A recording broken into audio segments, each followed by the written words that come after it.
ini minta nasihatnya Ustaz, kiat-kiat untuk istiqomah ini, terutama untuk generasi milenial yang dalam beribadah kepada Allah di tengah kesibukan rutinitas kerja pagi sampai sore. Mohon nasihatnya Ustaz. Jazakumullah khair.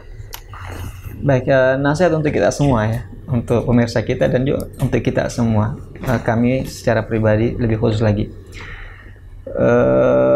agar supaya kita senantiasa istiqomah. Rasulullah SAW ketika ditanya, ya Rasulullah, kulli fil islami qawlan la as'aluhu ahadan ghairak, la as'alu anhu ahadan ghairak. Wahai Rasulullah, sampaikanlah kepadaku satu ucapan yang aku tidak akan bertanya lagi kepada orang lain setelahmu. Maka Rasulullah mengatakan, qul amantu billahi tsumma istaqim. Ucapkanlah amantu billah, saya beriman pada Allah. Tsumma istaqim, kemudian istiqomahlah di atas keimanan itu. Jadi kita senantiasa diperintahkan untuk istiqomah di atas hidayah ini, di atas agama ini, di atas keimanan, hingga kita berjumpa dengan Allah Subhanahu wa taala. Kiat-kiat untuk kita bisa istiqomah cukup banyak. Pertama adalah meminta kepada Allah, karena Allah lah yang menguasai hati dan jiwa kita. Allah yang membolak-balikkan hati ini. Maka kita minta kepada zat yang membolak-balikkan hati kita ini, agar supaya hati kita ini ditegarkan, diteguhkan di atas hidayah, sebagaimana doa Nabi SAW yang banyak beliau panjatkan di sujud-sujudnya, ya muqallibal qulub tsabbit qalbi ala dinik. Ya Allah yang membolak-balikkan hati, teguhkanlah hatiku ini di atas agamamu, di atas keimanan, di atas syariat. Yang pertama adalah doa. Kemudian yang kedua, harus ada usaha. Juga harus ada usaha. Nah, di antara usaha-usahanya adalah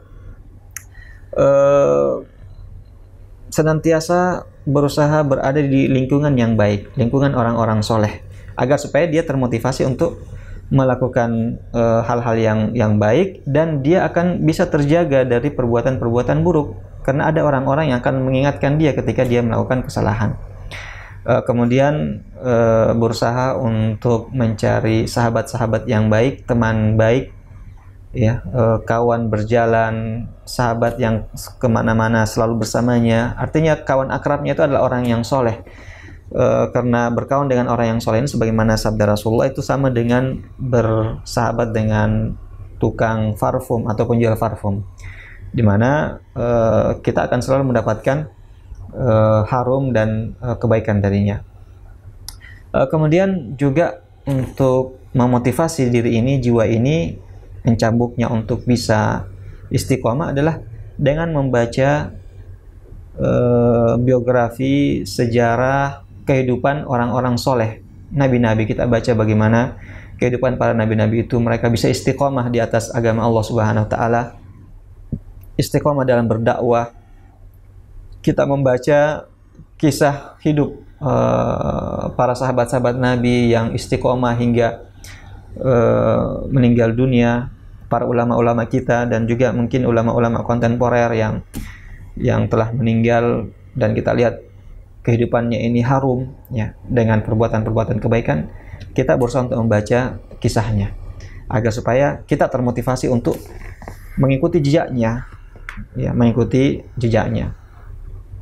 Kemudian juga berusaha untuk beramal dengan bersikap sederhana. Maksudnya bersikap sederhana adalah tidak berlebihan juga, tidak berlebihan, karena sesuatu yang berlebihan itu nanti akan menyebabkan kita sendiri yang kalah, ya, kita yang kalah. Maka kita bertahap, sedikit demi sedikit, ya. Taruhlah misalnya tentang sholat, usahakan jaga dulu sholat 5 waktu, jaga sholat 5 waktu.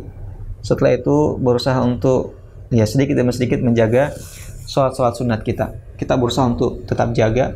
Setelah itu ya kita coba dengan sholat-sholat sunat yang lainnya, sholat duha, ya. Jadi jangan sholat duha langsung 8 rakaat, langsung 10 rakaat. Coba sedikit-sedikit. Intinya bahwasanya kita perlu tadarruj, kita perlu bertahap dalam melakukan ibadah itu. Jangan sekaligus yang bisa menyebabkan jiwa kita ini kalah, mungkin juga sampai bosan dan seterusnya. Tetapi ya kita usahakan memberikan sesuai dengan kemampuannya.